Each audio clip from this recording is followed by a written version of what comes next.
Minnesota in probably 20 years. Bring gas. Welcome to Flagrant Howls, a Minnesota Timberwolves lifestyle podcast. Little Feedback Friday edition of this Timberwolves lifestyle podcast.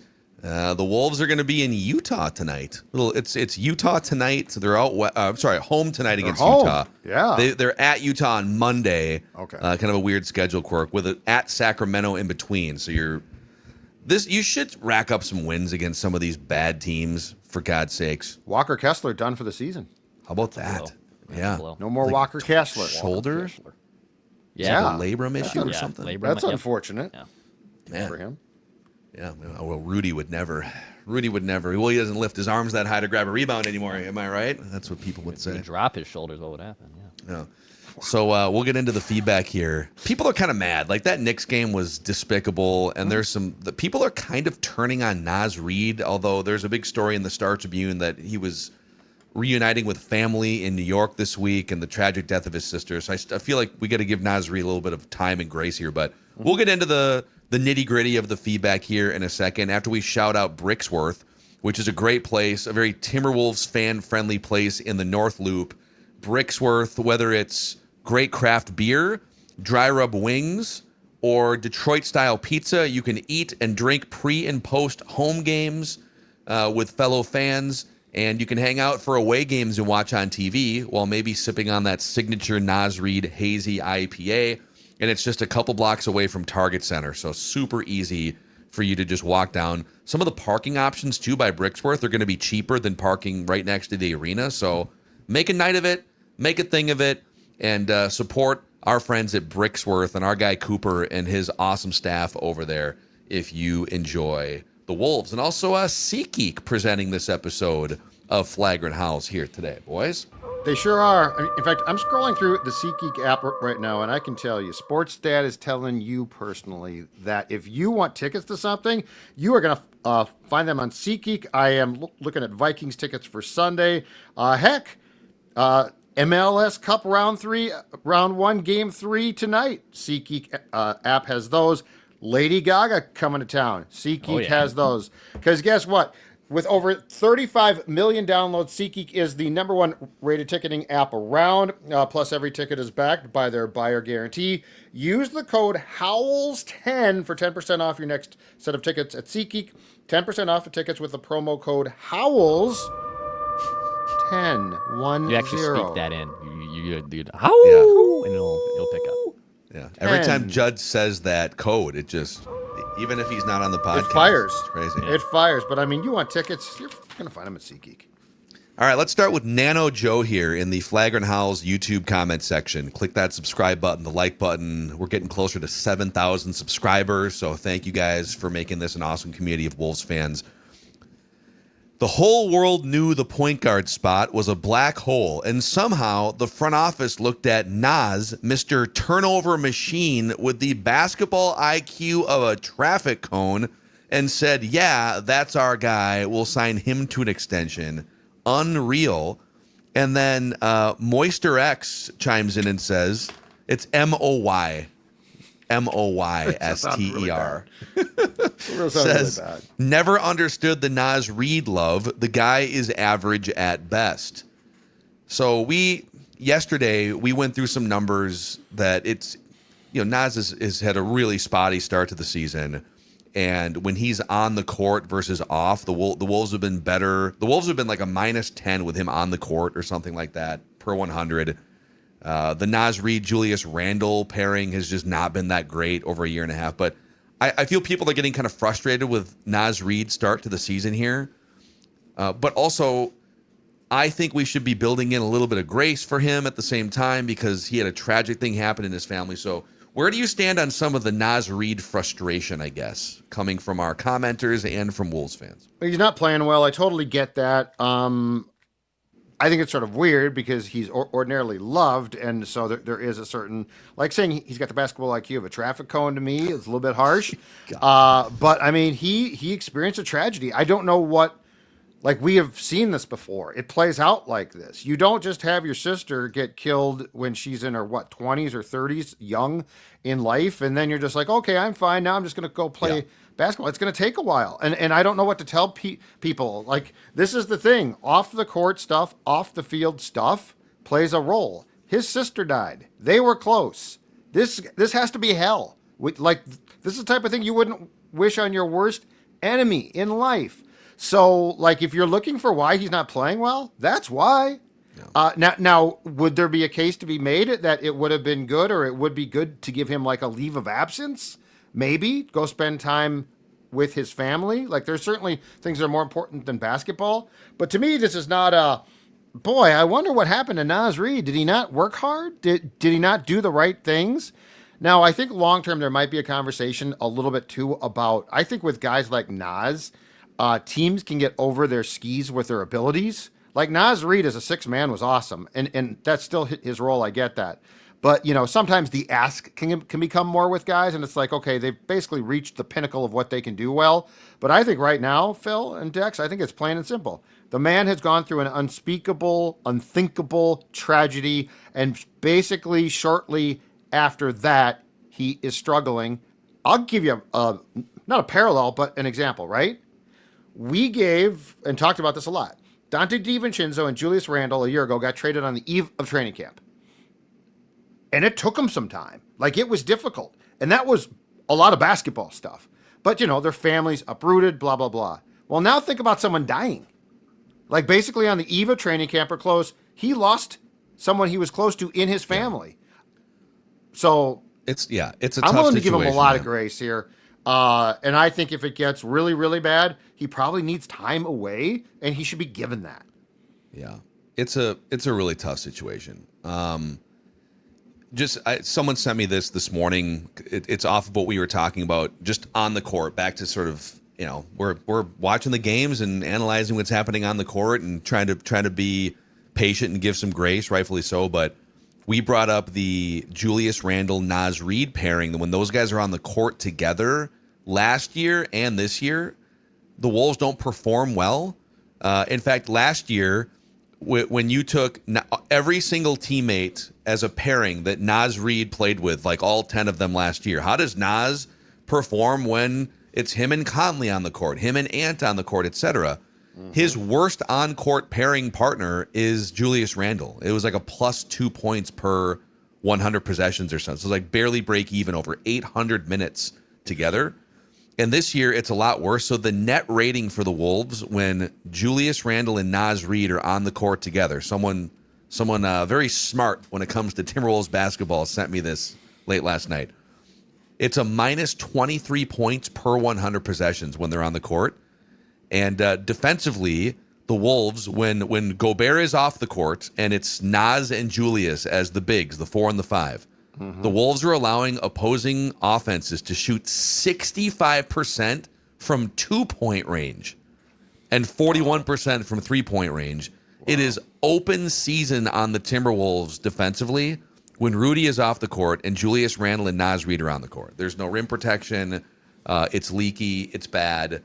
And so they got to find a way to they have to find a way to play better defense when Rudy Gobert is not on the court. And a lot of it is like you kind of look over at the other bigs like, all right, guys, you got to figure this out. Well, or a trade of some kind needs to impact the roster. If you're not going to make a trade, I think you at least have to entertain the thought of giving your guy, Phil Mackey, Beranger, an opportunity. Like, you got to do something. You're not protecting the rim at all. Yeah, it's just like it's tough because his minutes would have to eat into minutes from those three guys, and he's also like 19 years old, and it's. But I think he's a couple years away from being a savior defensively, but I agree with you. But what you're doing currently cannot continue. There also are, I mean, the Wolves lack size off their bench, so you take away Naz Reid too, who's can play for the 5. And you take away Naz Reid, like your other bench guys that can get more minutes are obviously Conley, Shannon, Jalen Clark, Rob Dillingham. Like you lose a significant size piece here. Where I think that's where also I kind of agree with Judd of maybe that does open things up for Bear and Jay. It would be great. It would be great to test drive Beranger a little bit situationally and just see if there's something. Okay, we don't need you to do much, but like, can you help the non-Rudy minute defense in some way? Right. I wouldn't be opposed to test driving it. Kirk from Dallas chimes in and says, I know this is going to sound crazy initially, but hear me out. Also, I sent my brother a 10-minute voice message with my justification for this, so I have a lot to say, but I'll try to be concise with my justification through bullet points here.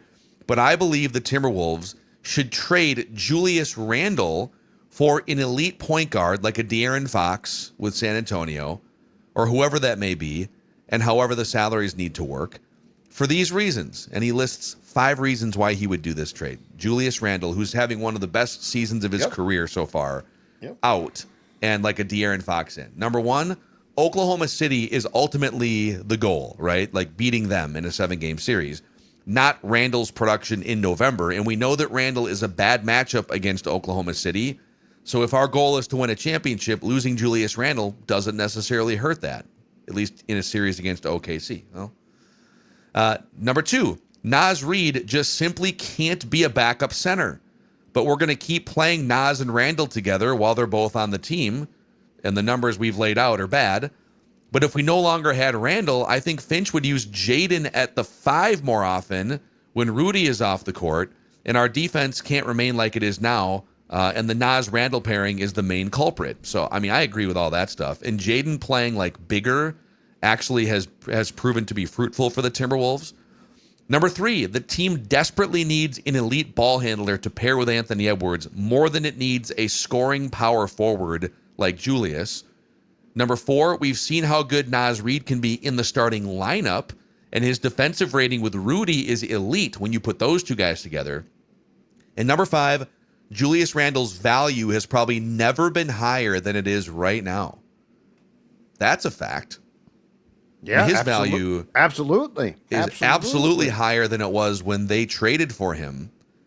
When they traded for him, it was like, we'll send out Cat and we'll take Julius, but we're going to need a little more than just Julius and they said they basically, because the trade didn't get made earlier in the offseason, if I'm correct, because Dante was not included until the Knicks caved. Yeah, it's true. So, yeah, he's right. And he's shooting I think Julius going into that Knicks game was shooting like 48% from 3, which is totally unsustainable. So you've probably already captured the hottest part of his 3-point shooting for the year, and it's like unlikely to be like this over a 10-game stretch.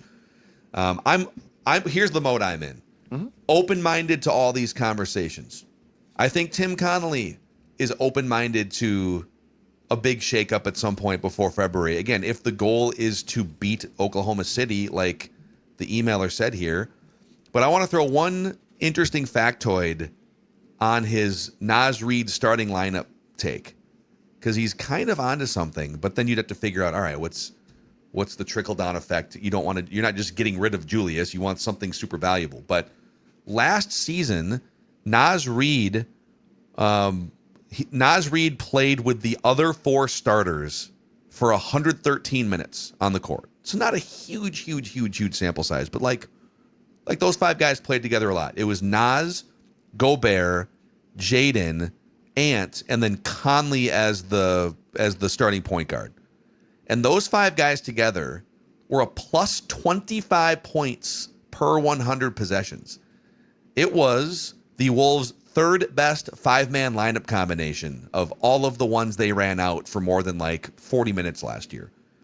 So he does, and all the other metrics would suggest that Naz Reid with Rudy Gobert, much more effective pairing for as many minutes as possible compared to Naz Reid with Julius Randle, Naz coming off the bench. So they got to figure that out, either with rotations, like changing the rotations in some form, or a trade at some point in the coming weeks and months. Do you entertain the suggestion here, though, of shopping Julius to fix the problem with a point guard?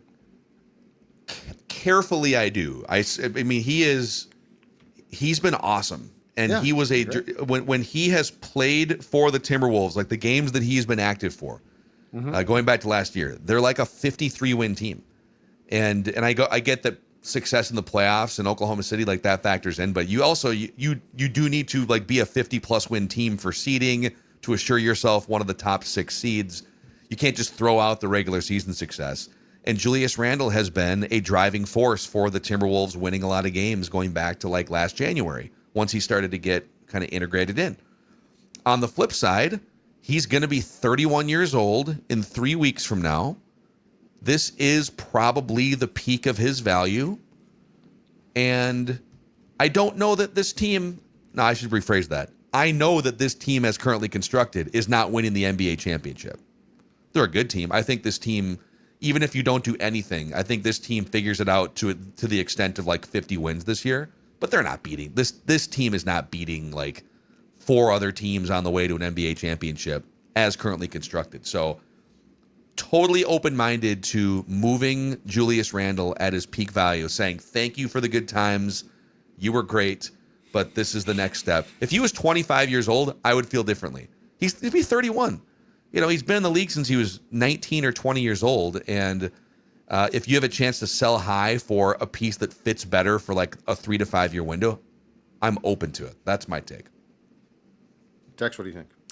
Yeah, if you're going to swing a big trade and you have the assets that you need to match with the lovely aprons that I still love to understand, Julius Randle's contract also fits into those plans too. So it just becomes an asset. And look, I don't think and I think some Wolves fans are like, can we just let this breathe for a little bit? I get it. You should let this breathe for a little bit. You shouldn't just make a trade for the sake of making a trade. However, it's Tim Connelly, man. And anyone that you love and want on the Wolves long term, outside of Anthony Edwards, is always on the table. And to go back to Phil's hot take on the Thursday extravaganza, like you might say, the fans might be like, okay, calm down. Tim Connelly is credible report sniffing around Ja Morant. Yeah, Sam Amick from The Athletic. Right. Not like random account. Yeah. Or reckless speculation. But I mean, I think so I don't think you can dismiss anything. I agree with that assessment. And look, I mean, if you're going to get even a slightly discounted because he's been a pain in the ass, Ja Morant, you're still going to pay a pretty premium to get him, right? Speaking of Ja Morant, Prashant chimes in and says, trading for Ja Morant would be a terrible move for the Timberwolves. His off-court issues, suspension history, high usage style would completely disrupt the chemistry this team is built around Anthony Edwards' leadership and balance. The Wolves don't need another ball-dominant scorer. They need a composed mid-level point guard who can manage tempo, defend, and feed the stars already here. Sacrificing stability for Ja's volatility would undo years of progress. I mean, I agree. Like, said all that stuff yesterday. Agreed. Prashant has another one here too it's Rob Dillingham related that I want to get to, but Dex, Lucy is here for you late at night if you're just looking to chill out. Lucy. That's right. Yeah, mint, wintergreen, apple citrus, espresso. There's a ton of different flavors at Lucy. It is a nicotine product, so it needs to be age verified. But if you're looking to up that game, go to lucy.co, and when you use promo code Howls, you'll get 20% off your first order. Go to lucy.co/Howls, use that promo code, 20% off, and you can dive into all those different flavors: mango, berry, citrus. I have the wintergreen. Go check out lucy.co/Howls for 20% off. Hey, our guy Doogie has lost over 20 pounds the last couple months thanks to Awaken 180 weight loss. And if you go to awaken180weightloss.com, you can find out how their plan works. If you want to remove the guesswork of losing weight, you can with the Awaken 180 process, which starts with just a discovery consultation, meeting with one of the coaches to identify what your goals are and kind of where you're at. Then they come up with a personalized plan for you with weekly one-on-one coaching sessions, goal tracking, and lifetime support and lifelong maintenance, so that once the plan is over, you're not just like, okay, now what? Awaken180weightloss.com if you want to find out more and maybe get ahead of things here for the holidays. You can start losing weight before the holidays, get a 2-month head start on everyone else who's pushing it off until January. Okay, Prashant comes back in here and says, Rob Dillingham's early struggles aren't surprising. He's an undersized, rookie-ish point guard, still adjusting to the NBA's pace and physicality.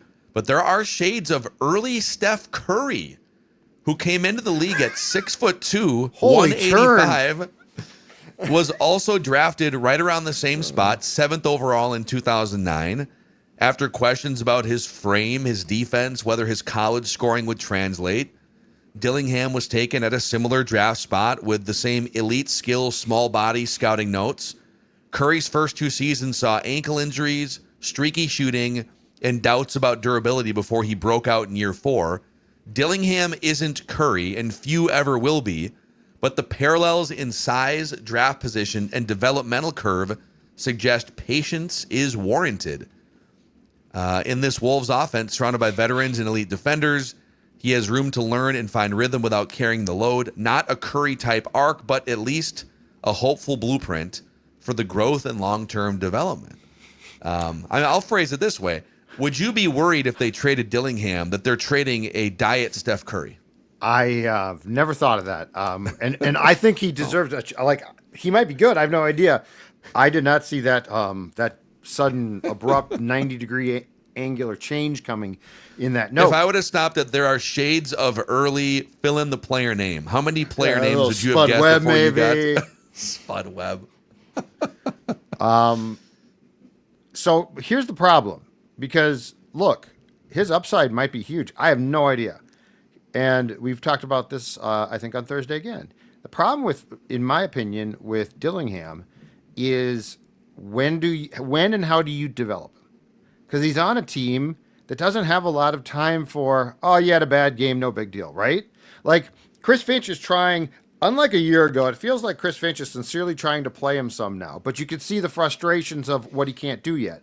But how does he improve if he doesn't play? But what does he cost them if he does play, if that makes sense? It's a very odd predicament to be in because you're trying to develop a guy on a team that is anything but developmental. I've covered a lot of teams where it's like, just play the kid. They're like, we're trying to win now. It's like, you're not going to win now. The Wolves are. Yeah, well, you've hit on, well, there's a lot of differences, I think, between Steph Curry and Rob Dillingham right now. Really it's really hard to even, and I get that Prashant, even you're saying, like, he's not Curry, but like to even like use them as comparables, it's tough. But the biggest difference, in my opinion, is Steph Curry's first 3 years with the Warriors, they were bad. Right. And he got to play for 36 minutes a game, 34 minutes a game, and 28 minutes a game I think he had an ankle thing that third year. But he was playing like 35-ish minutes a game for the better part of 3 years, learning the ropes, the NBA, the pace, the physicality, how to get your shots off, all those things. And scoring 15, 20, 25 points. He got to learn all that on bad Warriors teams. And then year 4, boom, now the jump, and here we go. He's getting MVP votes, etc. Mm-hmm. Dillingham ain't going to be playing 30, 35 minutes unless there's a bunch of injuries or he instantly starts to earn it, and he's not at that point yet. That's the hard part is I love to think that patience will lead to some big breakout in a year or maybe 2 years. But you may feel the need to include him as a trade chip to get something more immediate. That would be my concern about this. I'm not out on him, but it's clearly not like a add water and stir. Oh, here you have this incredible. Well, there it is. He's ready. He's ready to just dominate the league. And at what point would you feel comfortable playing him? Significant minutes each night on this team. If Anthony Edwards, I can't believe I'm going to put this out in the universe, knock on wood. I didn't expect If Anthony Edwards had a long-term injury and it rendered the season like, sure, okay, you no longer are you trying to win the championship. I got you. What are we building here? Cool. Right. Dillingham, you're going to play 28 to 30 Terrence Shannon can then play a ton too. Yeah, well, it'd be nice if he had started playing at some point earlier. Maybe there was a summer league mirage there that we all bought into, but yeah, I'm not out on Dillingham, but it's just tough. Like if you put him in there for 30 minutes, you're going to lose. Right. Like most games, because he can't defend, and he's not ready. He turns the ball over too much. And they're too good to accept that. Like, I think he can play for sure. But then my question becomes, okay, playing the minutes he's currently playing, is he going to improve by osmosis? Because that he's basically going to sit there and learn and go through practices. It's just when you are a really good team, it becomes difficult unless the young player is just you stick him on the floor of the field and he's good. Yeah. He like in terms of turnover percentage, just for an example here, Rob Dillingham has the highest turnover percentage of any Timberwolf. He turns the ball over 25 times per 100 plays. Yeah. I'm sorry. Yeah. 25% of 100 plays. Yeah, he turns the ball over like once every 4 or 5 plays, basically. The eye test and the stats on him are very much in sync. Yep. Let's see. What else we got here? From Michael A. If you're reading this email, it found you. Thank you, Michael. Did it find us well? The point guard the Wolves should acquire is not a point guard at all. The Wolves should acquire Kyle Anderson. Old friend Kyle Anderson. He's a floor general from the small forward position. Mm-hmm. He has good size, good defense. He plays well with Rudy, which should be a concern with other acquisitions. If they're not fighting, yes. He'd play a great deal with Dante, get Dante off the ball, especially when other teams have too much size for Dante, Rob in the backcourt. And Kyle can help alleviate some of that. He's expendable by Utah. I think he's just on Utah's bench, right? I don't even, has Kyle Anderson played at all this season? Let me see here. Do you think Kyle Anderson is the missing link for the Timberwolves? I think he's a good chemistry guy. I do not think he's the missing link. No. Played 18 and a half minutes in 2 games with the Jazz this year. Okay. Let's go. I like Kyle Anderson. Yeah. But it kind of feels like Julius Randle is a more souped up version of Kyle Anderson. You know, he's kind of that point forward, big body. You can play him in the middle of the floor. I don't know. And then Carl 006-1999 is lamenting a couple former Wolves playing for the Celtics now. He says, look at how much Josh Minott and Luka Garza are playing in Boston. Couldn't sniff the court for us last year outside of garbage time. Especially Josh Minott. Have you guys seen any of this? So Boston's ravaged with injuries. They turned over their roster, and they're just kind of in a transition year. And 22-year-old Josh Minott, 2 nights ago, scored 21 points, handful of rebounds, knocked down some threes. A week and a half ago against Cleveland. So they beat Cleveland by 20 points. And Josh Minott, who's been starting, for the Celtics. 11 points, 15 rebounds, a bunch of steals. So on the season, he's made 6 starts in 8 games. He's playing 22 and a half minutes. And he's been a key contributor for the Celtics. Jeez. In fact, I would argue that the production that Josh Minott is giving the Celtics, it'd be nice to get something like that from Terrence Shannon Jr. Could have had either one of them. What is it with us in Boston? Us in Boston, it's bizarre. Like the Bruins have a guy that the Wild dumped on them, but a Russian kid by the name of Marat Hustadinov, who right now is going great guns for the Bruins. And the Wild gave him away. They gave up on him. He's Josh Minott. Yeah. I mean, it's if I were to have told you before the season, hey, the Wolves are going to have a spry, young, energetic dude come off their bench, kind of a wing player, and through the first month, he's going to be averaging like 9 points, 6 rebounds. He's going to be just a burst of energy, a guy who can get downhill. Mm-hmm. You'd think that I was describing TJ Shannon, right? Like if TJ Shannon was doing exactly those things, like, and then he'll have a 20-point game in there. He'll randomly grab like a bunch of rebounds in a game. The Celtics are getting out of Josh Minott what you wanted to get out of TJ Shannon, but aren't so far this year. How long was Josh here? It feels 3 years, right? Yeah. So he was here for a while. Yep. He was here for 3 years, and he showed some flashes, and some of it's on him. I mean, he's become at least a passable 3-point shooter, but some of it was on him just player development wise. But I think it would be a pretty big L if the Celtics are going to show you, oh, we have a dude that we literally trust to start for us, and be this glue guy. I'm telling you. And the guy you thought was going to be that in TJ Shannon. It would be one of the rare whiffs, I feel like, for this front office. But yeah, good for him. I'm happy for him. He seems like a nice, likable guy. I think fans really wanted it to work because you saw this vision. You saw that. You kind of saw him, in garbage time. You're like, oh, I feel like he could be a guy that does something like this for a team. And here we are. And Garza actually playing too. That's impressive. Yeah. I don't think he's been it doesn't quite look like a ton, as active. But I mean, he's playing. He couldn't get off the bench here, except in Garzaba time.